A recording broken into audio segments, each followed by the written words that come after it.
Early last month, Riot said that they would pay $10 million in exchange for the sexual harassment and gender discrimination that reportedly went on down there.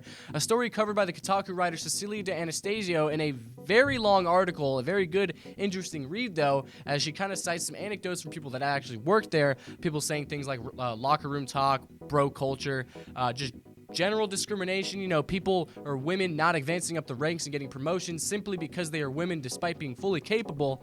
And Riot, you know, that's when Riot was like, okay, we will pay $10 million. But the California Department of Fair Employment and Housing, the DFEH for short, I'm just going to say DFH because it's only 3 letters and it's easier, they say that Riot might be paying not only $10 million, but $400 million. And Riot is looking at them right now like this. What the fuck? Riot says that they worked to reach their agreement of $10 million, which they felt was fair, but the DFH is trying to disrupt that agreement in a legal filing that is filled with inaccuracies and false allegations.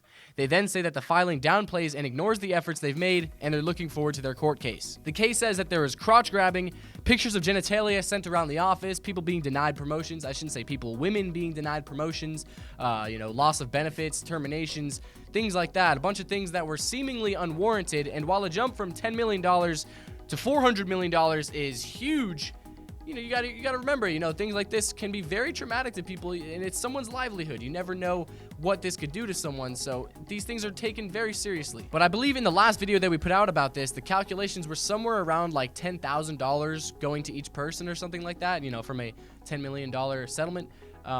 So if we just jump from 10 million to 400 million, boy, like, I'm no good at math, but I just know that these people are going to be getting way more money. But of course, that's depending on how the court case goes. Riot's trial is on February 3rd, and while again, that jump from $10 million to 400 million is, yes, it's massive. I can't really imagine how this is going to turn out for Riot, because it is government agency versus Riot.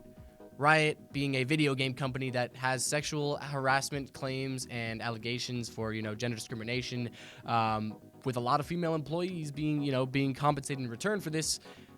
Them versus government agency. I don't know. I feel like a government agency is going to have a lot more liberty than we might think. But how do you guys think that this will turn out? Do you agree with them raising it to $400 million?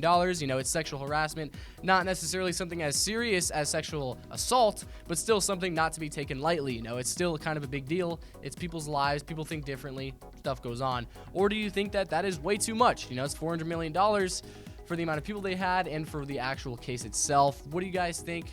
I will have a link to the Los Angeles Times article in the description for this whole case, so that way you guys can read it yourself, because there's a lot of freaking information. There's a lot of legal stuff going on that is stuff that I would just rather not throw in this video. But hey, if you guys want to check that out, go feel free to. But otherwise, thank you so much for watching. I'll be seeing you all very soon, so take it easy. Have a great day, and I'll see you next time. Bye-bye.